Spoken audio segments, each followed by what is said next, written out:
आपने कभी सोचा है कि सुबह उठ के जो आप न्यूज़पेपर पढ़ते हैं, वो जो न्यूज़ है उसे लिखने वाले तो आप ही के देश के हैं, जर्नलिस्ट्स।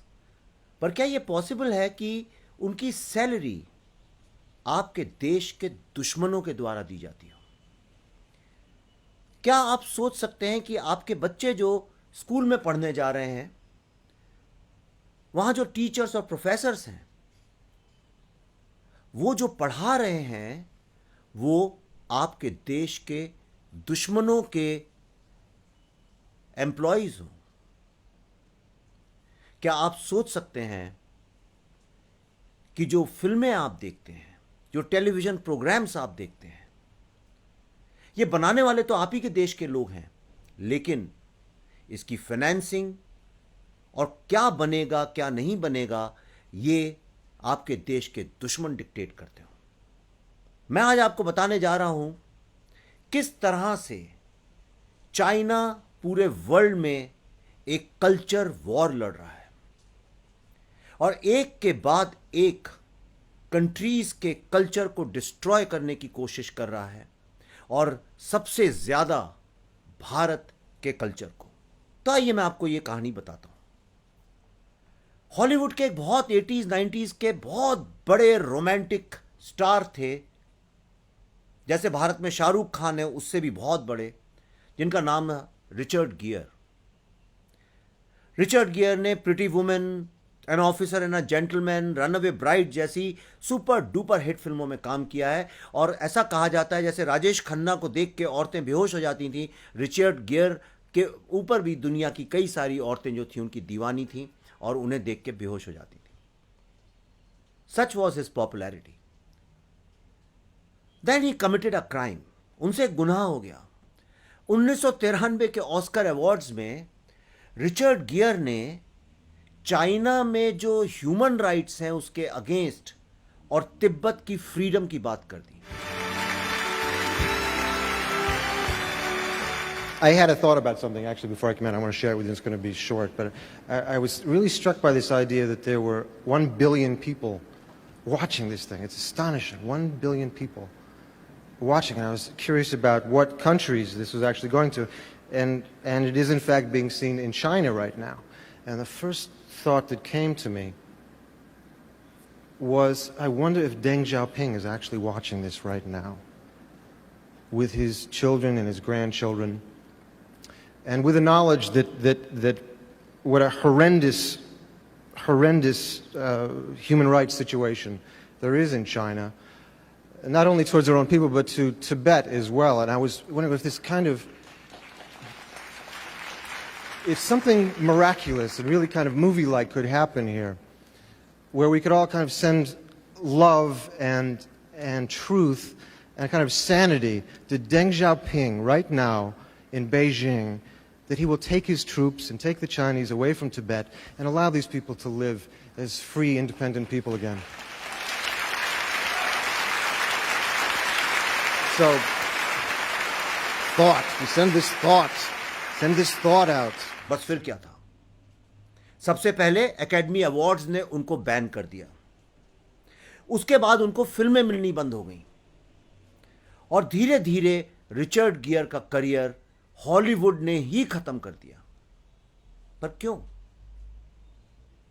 क्योंकि हॉलीवुड को जो कंट्रोल करते हैं वो हैं Chinese.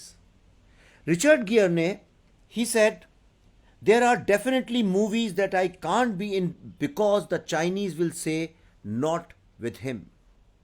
I recently had an episode where someone said that they could not finance a film with me because it would upset the Chinese. और ये वर्ल्ड के सबसे बड़े सुपरस्टार बोल रहे हैं, जिन्होंने बिलियंस ऑफ डॉलर्स कमा के दिए हॉलीवुड को। और ये पढ़ने के बाद मुझे अपना खुद का एग्जाम्पल समझ में आया। मैंने एक फिल्म बनाई थी जिसका नाम था बुद्धा इन अ ट्रैफिक जैम। उस फिल्म की थीम ये थी कि किस तरह से भारत में पिछले 50 साल से चाइना एक प्रॉक्सी वॉर लड़ रहा है नक्सलिज्म के नाम से, जिसको अब माओइज्म के नाम से माना जाता है। और ये पूरा का पूरा माओइस्ट आइडियोलॉजी से कंट्रोल्ड है और इसका मकसद है भारत को हर समय एनार्की में रखना और धीरे धीरे आर्म्ड रेवोल्यूशन से भारत से डेमोक्रेसी को हटाना। और इसलिए ये लोग भारत में भारत के स्टूडेंट्स को एम्प्लॉय करके, यूनिवर्सिटी के प्रोफेसर्स, एनजीओज, मीडिया, इंटेलेक्चुअल्स का एक नेक्सस बना के भारत के स्टूडेंट्स को यूज करके भारत के ही खिलाफ एक वॉर लड़ रहे हैं। और फिल्म की थीम थी कि एक यंग लड़का है जो कि बी स्कूल का है, और वो कहता है, इसका पर्दाफाश करता है और कहता है कि नए भारत के निर्माण के लिए बीच में से मिडिल मैन को निकालना आवश्यक है। जब वो फिल्म मैंने बनाई तो पूरा का पूरा बॉलीवुड मेरे अगेंस्ट खड़ा हो गया, डिस्ट्रीब्यूटर्स, प्रोड्यूसर्स, स्टूडियोज।